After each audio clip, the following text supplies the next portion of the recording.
Hello students, now we are going to study Introductory Microeconomics Chapter 1 Economics and Economy Part 2nd. It is a revision part. Okay students, now it is a revision for your unit test first, okay, which will start on 5th July.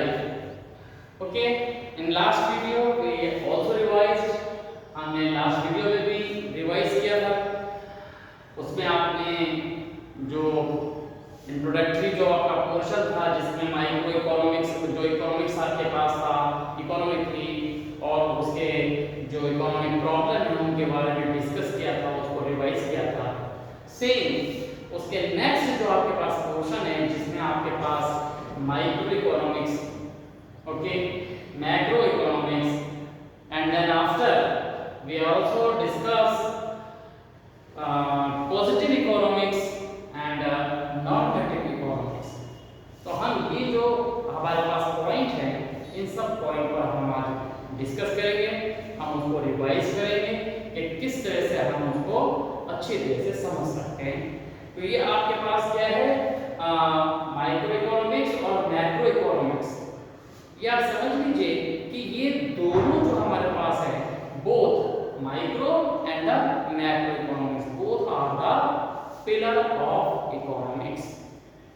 या यूं कहेंगे कि ये एक ही गाड़ी के दो पहिए हैं कि अगर कोई एक भी अगर व्हील क्या हो जाए, बेकार हो जाए या खराब हो जाए तो गाड़ी नहीं चल सकती। तो same way if you are studying micro economics not macro economics, it's mean your knowledge is incomplete. Same way if you not study about the micro and study macro economics, even then your knowledge is not sufficient. तो अगर दोनों में से कोई एक आपने नहीं पढ़ा तो वो आपके पास इकोनॉमिक्स को वो पूरा नहीं कर सकता। तो अगर हम इकोनॉमिक्स को कहें तो ये जो इकोनॉमिक्स है ये जो हमारे पास है इसके दो पार्ट हैं कि एक माइक्रो इकोनॉमिक्स है और एक आपके पास मैक्रो इकोनॉमिक्स है। तो इन दोनों को आपको समझना है कि माइक्रो इकोनॉमिक्स क्या है और मैक्रो इकोनॉमिक्स क्या है। What is micro and what is the macro? तो if we are अगर हम जनरल टर्म में देखें कि माइक्रो इकोनॉमिक्स और इन दोनों में क्या डिफरेंस है, कि what is the general difference. तो अगर हम यहाँ पर देखें तो माइक्रो में आप देखें आई आपके पास है और इसमें ए आपके पास है, ये आप देखें आई और ए। तो इसी के बेस पर हम डिफरेंस कर सकते हैं, on the base of I and A. I define individual, अगर हम आई की बात करें तो वो इंडिविजुअल को बताता है। इंडिविजुअल का मतलब है यूनिट, एक के बारे में अगर हम स्टडी करते हैं।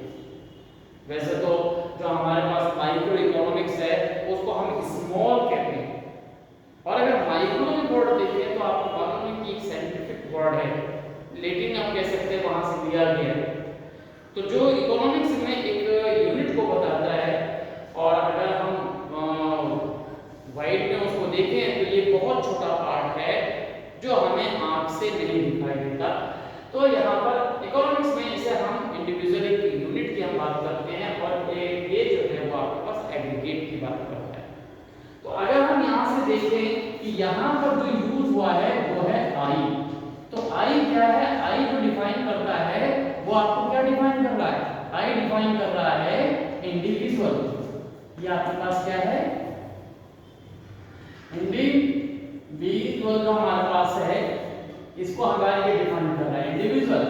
इंडिविजुअल का मतलब आप समझ सकते हैं यूनिट या वन, इसको हम कह सकते हैं।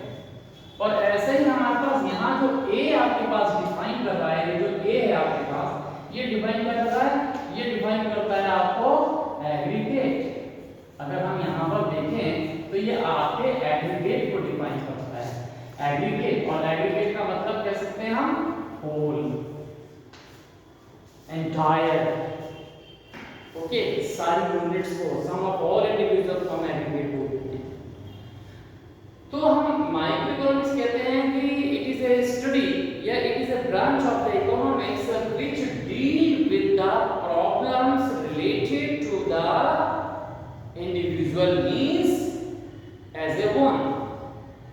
इंडिविजुअल्स मीन हम कह सकते हैं स्मॉल यूनिट के बारे में अगर कोई भी स्टडी कराता है तो that is a micro economics.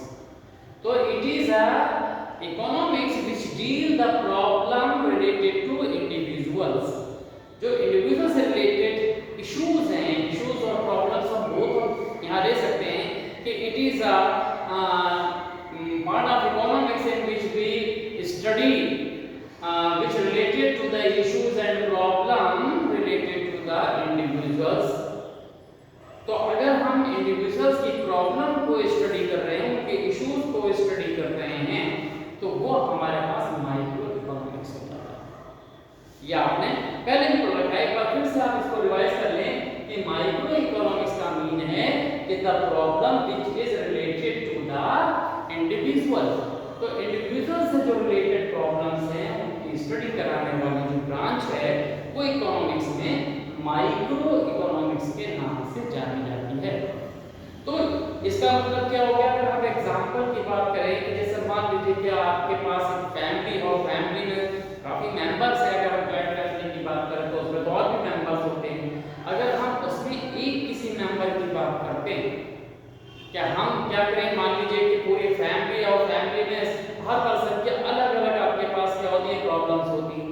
एक जॉइंट फैमिली में आप मान लीजिए ग्रैंडफादर है, अब ग्रैंडफादर है तो ग्रैंडफादर की प्रॉब्लम्स अलग होंगी। वो प्रॉब्लम मान लीजिए फादर की या सन की तो नहीं हो सकती, उनकी प्रॉब्लम बिल्कुल डिफरेंट है। अगर हम ग्रैंडफादर की प्रॉब्लम्स के बारे में पढ़ते हैं तो इसका मतलब हम इंडिविजुअल्स प्रॉब्लम्स की बात कर रहे हैं, उनके इश्यूज की बात करते हैं। तो ग्रैंडफादर के अगर आपने सारी प्रॉब्लम्स और इश्यूज को स्टडी किया तो आपने माइक्रो इकोनॉमिक्स को यूज किया।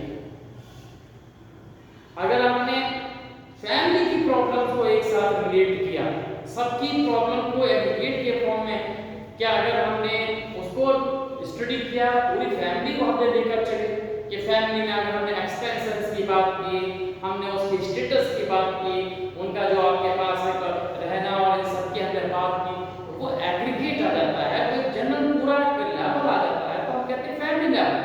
अगर फैमिली लेवल हो गया तो फैमिली लेवल का मतलब है एग्रीगेट हो गया, एग्रीगेट हो गया तो मीन वो आपके पास मैक्रो इकोनॉमिक्स हो गया।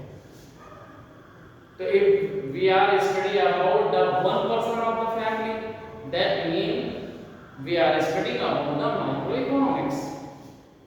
As a same, if we are the study as a whole, all families, अगर हम all family की हम बात करते हैं, सारे members की बात करते हैं, पूरी family की बात करते हैं, तो इसका मीन है कि हम macroeconomics की बात करते हैं। अगर हम दूसरे एग्जाम्पल से हम देखें, बहुत इजी एग्जाम्पल आपके पास होता है। जैसे हम मान लीजिए कि अब हम क्या करते हैं कि ट्री की हम बात करें, अगर हम ट्री की बात करते हैं तो ट्री तो आप देखें बहुत सारे ट्रीज हैं, मैंगो है, गुआवा, बनाना, बहुत सारे ट्री हैं।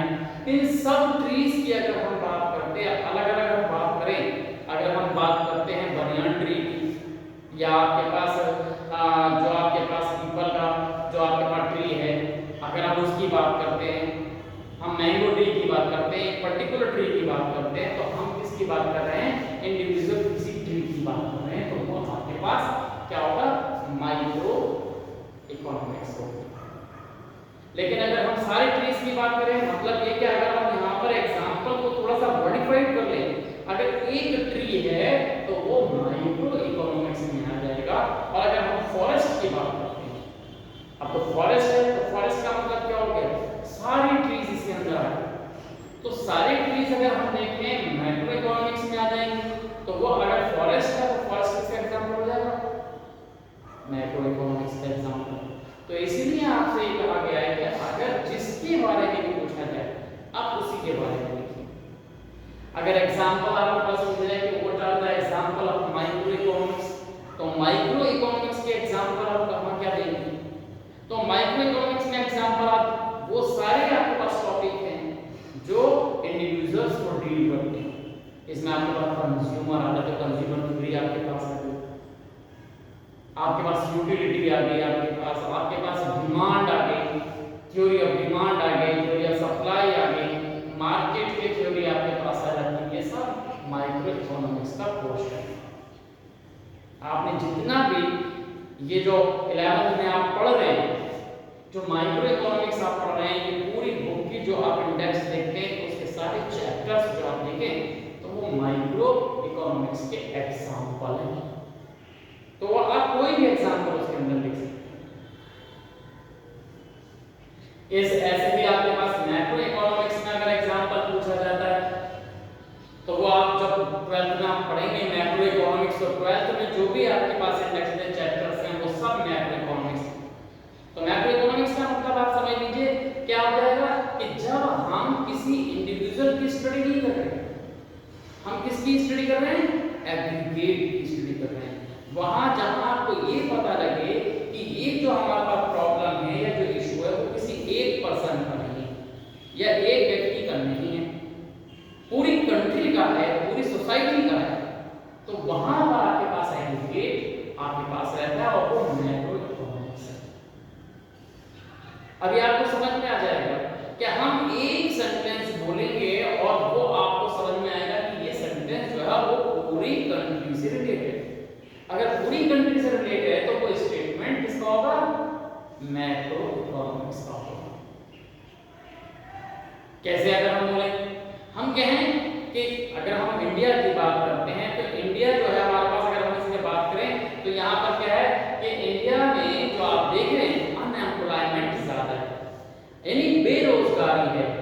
India is a poor country कह सकते हो या आप अनएम्प्लॉयड कंट्री भी आप उसके अंदर कह सकते हो। तो अगर हमने कहा कि इंडिया में अनएम्प्लॉयमेंट ज्यादा है तो हमने किसकी बात की, क्या किसी एक पर्सन की बात की या पूरे देश की हमने बात की। तो यहाँ पर क्या होता है कि अनएम्प्लॉयमेंट का मतलब हो गया कि बहुत सारे आपके पास जो ह्यूमन पावर है उसके पास वर्क नहीं है, तो अनएम्प्लॉयड हो गया। अनएम्प्लॉयमेंट जैसे ही आता है वो पूरी कंट्री से रिलेट हो जाता है। तो हमने कहा कंट्री के ये जो इंडिया है वो पुअर कंट्री है, तो पुअर कंट्री का मतलब हमने किसी एक पर्सन की बात नहीं की। अगर एक पर्सन का हम एग्जांपल लें तो आपके पास देखिए बहुत सारे मुकेश अंबानी, आपके पास मित्तल, ये सब आपके पास क्या है, ये रिच पर्सन है। तो पुअर कंट्री का मतलब ये नहीं कि उसमें पुअर मतलब रिच पर्सन नहीं है, पर्सन होते हैं, लेकिन पुअर कंट्री का मतलब है कि वो जो हमारे पास कंट्री है पूरी कंट्री के बारे में एक जनरल जो बात कही है वो आपके पास है। तो 1-2% जो है वो उसके अंदर क्या होता है, नेग्लिजिबल होते हैं, उनको नेग्लेक्ट कर दिया जाता है। तो पूरे एग्रीगेट के बेस पर देखा जाता है तो वो हमारे पास क्या होता है, कंट्री लेवल की जब बात आती है तो वो आपके पास क्या है, मैक्रो इकोनॉमिक्स है। ओके, तो अगर इंडिया पुअर कंट्री है तो ये स्टेटमेंट मैक्रो इकोनॉमिक्स का है। अगर अनएम्प्लॉयमेंट ज्यादा है तो क्या है, मैक्रो इकोनॉमिक्स है। या कंट्री में जो है क्या हो रहा है, प्राइस लेवल बढ़ रहा है। प्राइस लेवल बढ़ने का मतलब है महंगाई बढ़ रही, तो महंगाई बढ़ रही तो महंगाई किसी एक आर्टिकल से रिलेट नहीं, वो पूरी जो कंट्री में जितने भी आपके पास गुड्स हैं उन सब की बात की गई है। तो जहां सबकी बात की जाती है वहां मैक्रो इकोनॉमिक्स है। आपको समझ में आ गया होगा। अगर छोटे से एग्जांपल में देखें, हम क्लासरूम की स्टडी के बारे में भी देखें तो वहां पर क्या आपको ये दिख जाएगा, कैसे दिखेगा आप देखिए। अगर हम मतलब आपने देखा होगा कि जब टीचर पढ़ा रहे हैं और क्लास में अगर डिस्टरबेंस हो रहा है तो इसमें आपने देखा अगर किसी पर्टिकुलर पर्सन को लेकर कोई बात की जाती है, एक इंडिविजुअल को लेकर अगर स्क्रॉलिंग की जा रही है तो वो हमारे पास क्या होता है, माइक्रो इकोनॉमिक्स है। हमने मान लीजिए क्लास के अंदर आपके पास 40 स्टूडेंट है, 40 स्टूडेंट में एक पर्सन को खड़ा कर दिया कि स्टैंड अप और उसको जो है स्क्रॉलिंग करनी शुरू कर दी, डांटना शुरू कर दिया। तो इसका मतलब है कि उस पर्टिकुलर स्टूडेंट्स को क्या किया जा रहा है, ट्रीट किया जा रहा है, उसको स्क्रॉल किया जा रहा है, तो माइक्रो इकोनॉमिक्स है। अब क्या किया गया, मान लीजिए कि वो जो क्लास में डिस्टरबेंस हो पता ही नहीं लगा तो टीचर टीचर क्या करेंगे, तो वो पूरी क्लास को स्क्रॉल करेंगे, किसी पर्टिकुलर को नहीं करेंगे, पूरी क्लास को। अगर पनिश देते तो पूरी क्लास को पनिश देंगे, तो फिर वो मैक्रो लेवल से आपके पास आ जाएगा। तो इस तरह से हम माइक्रो और मैक्रो के अंदर डिफरेंस कर सकते हैं। ओके, तो याद रखना है कि एक और डिफरेंस इसके अंदर आपके पास आ जाता है कि जब हम याद रखें कि माइक्रो इकोनॉमिक्स की स्टडी कर रहे हैं, तो ये जो मैक्रो के पैरामीटर्स हैं, जो मैक्रो के जो हम कह सकते हैं वेरिएबल्स कह सकते हैं, वो कांस्टेंट होने चाहिए। मैक्रो में कोई चेंज नहीं होना चाहिए। अगर मैक्रो पढ़ रहे हैं तो फिर माइक्रो में चेंज नहीं होना चाहिए। अब इसको एग्जांपल से भी आप समझ सकते हैं।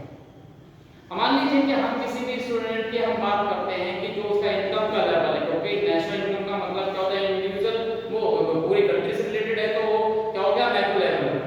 हम यहाँ इनकम की बात करते हैं तो थोड़ी देर के लिए हम मान लें कि जो इनकम का लेवल है पर्टिकुलर एक पर्सन है, इंडिविजुअल स्टूडेंट की बात कर सकते हैं कि इनकम का लेवल, उसका जो पॉकेट मनी मिल रही है, उसको हम मान लेंगे वो आपके पास क्या है, पैरामीटर है मैक्रो का।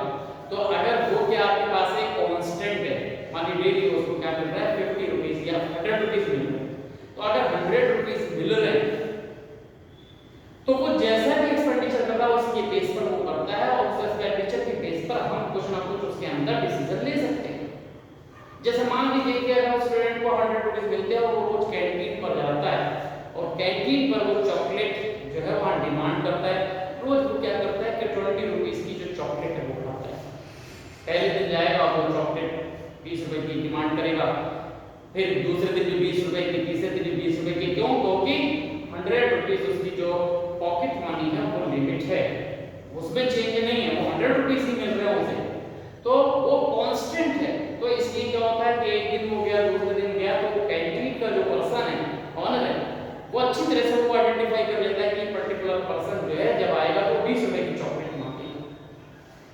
अब मान लीजिए कि एक आज वो वहां गया और जाते ही जैसे ही कोई एंटर करता है तो वो जो ऑनर है उसने 20 रुपए की चॉकलेट पहले अपने हाथ में उठा ली कि 20 रुपए की चॉकलेट मांगेगा।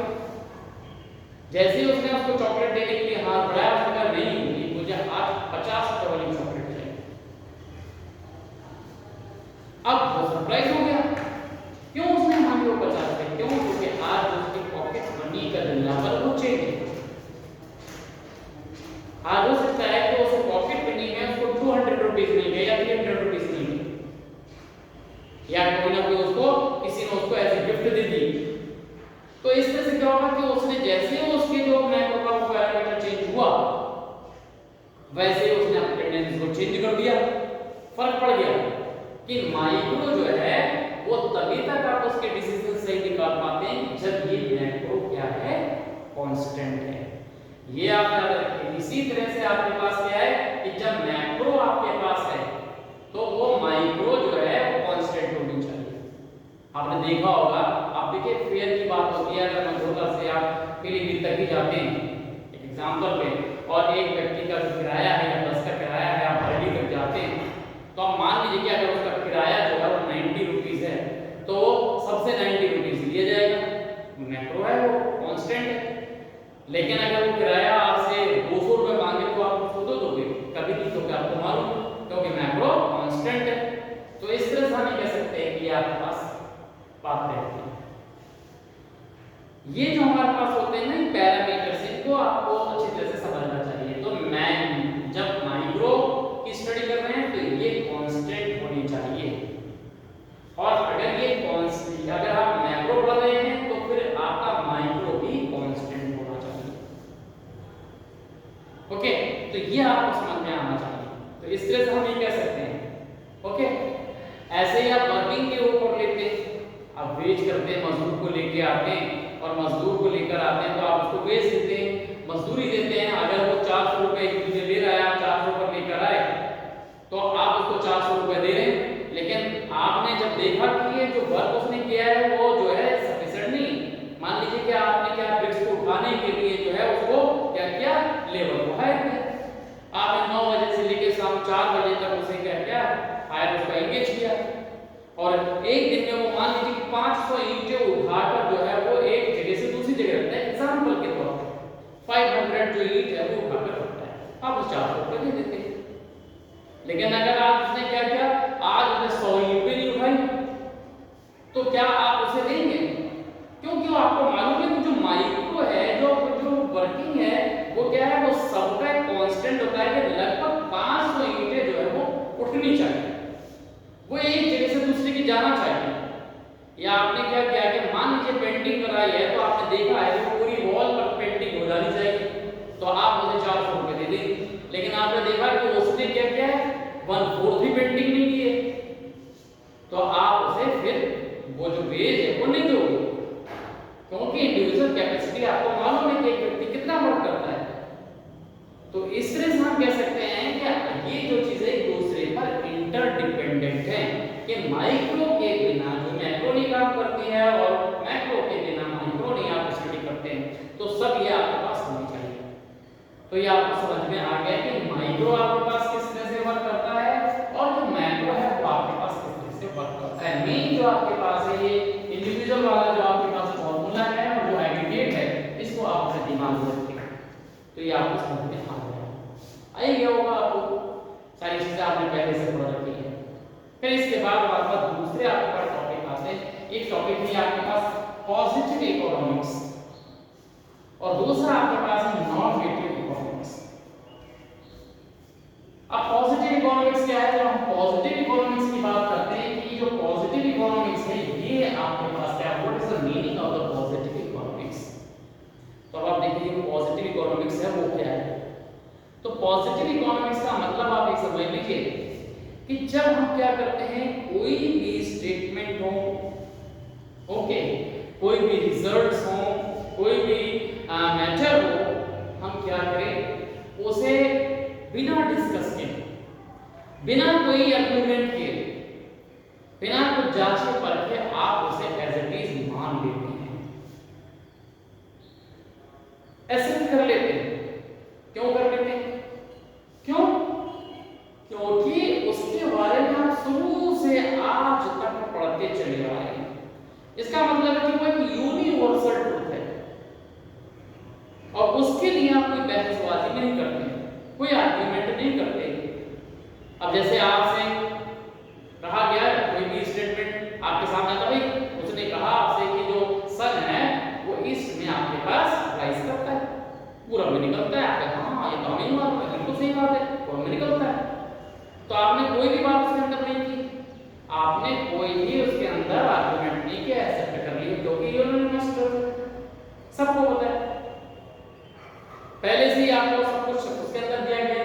अगर ऐसे कहा जाए कि इंडिया पोर कंट्री है, अगर इंडिया पोर कंट्री और आपने बिना डिस्कशन के मान लिया, क्योंकि आपको अभी तक यही पढ़ाया गया, सबने यही समझा है कि पोर कंट्री है, यहाँ पर जो है लोगों की कंडीशन अच्छी नहीं, तो अगर आप उसको एज इट इज मान लेते हैं कि हम पुअर थे, पास्ट में पुअर थे, हम मानते हैं कि आज भी पुअर हैं और हम ये भी मान लें कि हम आने वाले टाइम में भी पुअर रहेंगे, तो क्या है कि हम पुअर थे, पुअर हैं और पुअर रहेंगे। अगर इस तरह के स्टेटमेंट को आप जस्टिफाई कर लेते हैं, एक्सेप्ट कर लेते हैं, तो वहां पर पॉजिटिव इकोनॉमिक्स आपके पास आ जाती है। कि the positive economics, it is economics where we accept all the issues, problem, okay, which we accepted without any further discussion, because they are determined after long discussion. जो पहले से बहुत ज्यादा प्रोसेस हो रही हैं उनसे वो डिटरमाइन हो चुके हैं, तो वो आपके पास पॉजिटिव इकोनॉमिक्स हो जाती है। तो नॉर्मेटिव इकोनॉमिक्स में आपके पास क्या आता है? अब यहाँ कह सकते हैं कि अगर कोई पर्सन मान लीजिए कि आपसे ये क्वेश्चन करता है कि इंडिया पोर कंट्री क्यों है भाई, इंडिया तो पोर कंट्री नहीं होना चाहिए। अगर पास्ट की बात हो गई चलिए, लेकिन पोर कंट्री आपको पोर कंट्री नहीं है, अगर कोई क्वेश्चन लगा देता है कि why the India is poor country, why is the India poor country, अगर उसने क्वेश्चन लगा दिया और उसने साथ साथ आपके अपनी एक जो सजेशंस है, या हम कह सकते हैं कि एक उसने एक जो आपका पॉइंट था उसको इंडिकेट किया कि भाई इंडिया में बहुत ज्यादा नेचुरल रिसोर्सेज है, बहुत सारे मिनरल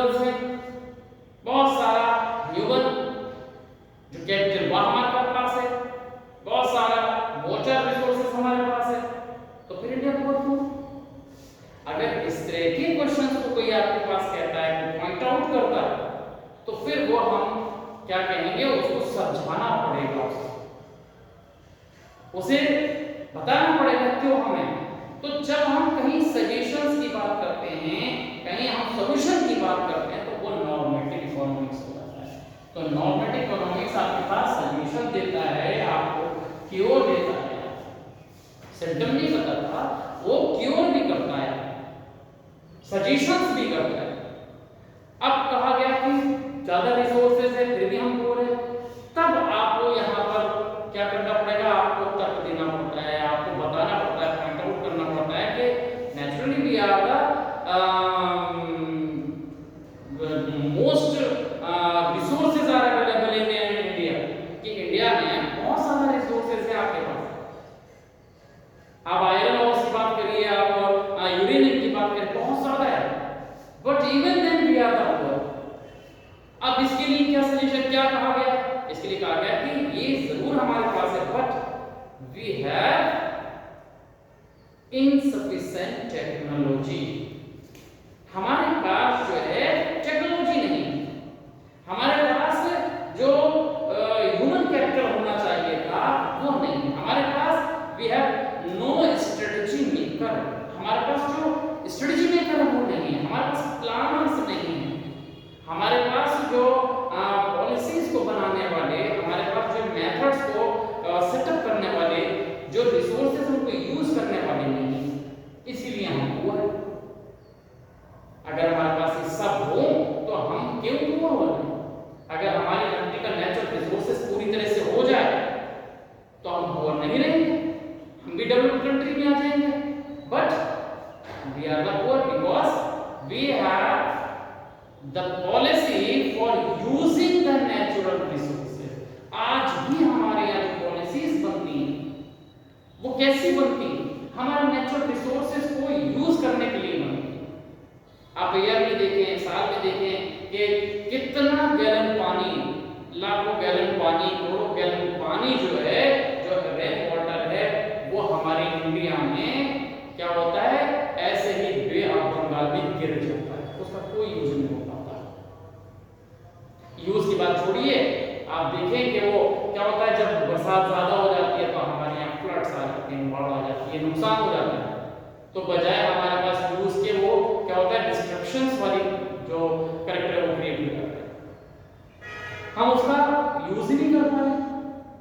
बहुत दूसरी जो डेवलप्ड कंट्री होता है यूज कर रहे हैं, उसको पानी को नहीं बहने दे रहे, वो उसको कंज्यूम कर रहे हैं, हम नहीं कर पा रहे। इसलिए हमारे पास पॉलिसी क्या बन रही है, उसको यूज करने की बन रही है। तो हम अपने रिसोर्स को नहीं यूज कर पा रहे, रिसोर्स हमारे पास है बट हम उसको यूज नहीं कर पा रहे। हीरा है हमारे पास, हम उसको यूज नहीं कर पा रहे, हमें नहीं पता ये हीरा, इसलिए हम क्या कर रहे हैं, हम पुअर हैं। अगर हमें भी पता लग जाए, हम भी उसको अच्छे से यूज कर लें, तो हम भी रिच हो जाएंगे। तो इस तरह से हमारे पास क्या होता है कि जो नॉर्मेटिव इकोनॉमिक्स है वो आपके पास क्या करता है, सॉल्यूशन देता है, आपका सॉल्यूशन देता है। हम जितनी भी पॉलिसीज का इंप्लीमेंटेशन करते हैं वो इस नॉर्मेटिव इकोनॉमिक्स के बेस पर करते हैं। चाहे वो आपके पास नीति आयोग की पॉलिसीज हो, या भी आप देखें अनएम्प्लॉयमेंट को दूर करने के लिए आपके पास जो यूनियन जो पॉलिसीज बनाई गई हैं, उसमें आपके पास जो मनरेगा था, आपके पास मनरेगा, फिर आपके पास देखो वो नरेगा आपके पास आ गया, जो अनएम्प्लॉयमेंट को दूर करने के लिए गवर्नमेंट की पॉलिसी। तो ये पॉलिसी किसके लिए बनाई गई है, वो क्योर के लिए बनाई गई है, या फिर उसको सॉल्यूशन के लिए बनाई गई है, अनएम्प्लॉयमेंट को दूर करने के लिए बनाई गई है। तो ये जो पॉलिसीज जो हमारे पास आती है, अडॉप्ट की जाती है, वो किसमें आती है, नॉर्मेटिव।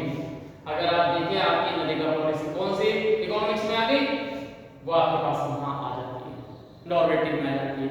अब ओल्ड एज पेंशन है, ये भी हमारे पास क्या होता है, जो आपके पास ओल्ड पर्सन उनकी प्रॉब्लम को दूर करने के लिए ये जितनी भी ऐसे हमारे पास योजनाएं आ जाती हैं, प्लानिंग्स आती हैं, वो हम नॉर्मेटिव इकोनॉमिक्स में यूज करते हैं। पॉजिटिव इकोनॉमिक्स में हम केवल क्या करते हैं, एक्सेप्ट कर लेते हैं, उसको मान लेते हैं, और इसमें हम उसको सजेशन के साथ, उसको हम क्योर के साथ, हम उसको सॉल्यूशन के साथ अडॉप्ट करते हैं, उसको सही करते हैं। ओके, अब एक एग्जांपल में आपके पास हमने कई बार पीछे भी आपको दिया है कि अगर आप देखें कि आप एक तो हमारे पास क्या होता है, एक होता है आपके पास स्पीच और एक होता है आपके पास डिबेट। अब स्पीच का मतलब है कि हम अपनी ओपिनियन जो है वो पूरे लोगों के ऊपर क्या कर रहे हैं, एक्सप्रेस कर रहे हैं, उसे बता रहे हैं, और वो सारे लोग हमारी बात को सुन रहे हैं, कुछ हाँ नहीं कर रहे, वो कह रहे हैं हाँ अच्छा बोल रहा है, सही समझा रहा है, सब कुछ कर रहा है, वो स्पीच हो गई। तो स्पीच का मतलब हो गया कि वो पॉजिटिव हो गई, उसने उसके बारे में बता दिया, सब लोगों ने मान लिया। लेकिन डिबेट में ऐसा नहीं होता। डिबेट में क्या होता है, उसके अगेंस्ट बोला जाता है, उसके फेवर में भी बोला जाता है, उसके अकॉर्डिंग बोला जाता है, अगेंस्ट भी आपके पास रहते हैं। तो वहां पर क्या होता है कि आप अपनी बात को जस्टिफाई करने के लिए पॉइंट आउट करते हैं, आप जो आपके अंदर कोटेशंस है उनको आप भरते हैं, डाटा है उसको आप भरते हैं, और फिर अपनी बात को जस्टिफाई करते हैं।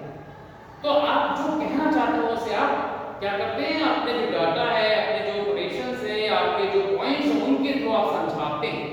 तब हम कह सकते हैं कि हाँ यहाँ पर आपने अपने पॉइंट को क्या किया है, उसको बताया है, उसका सॉल्यूशन दिया है। तो वो आपके पास डिबेट आपके पास आ जाती है। तो जब डिबेट की हम बात करते हैं तो इस तरह से हमारे पास वो नॉन नेगेटिव इकोनॉमिक्स में आपके पास आती है।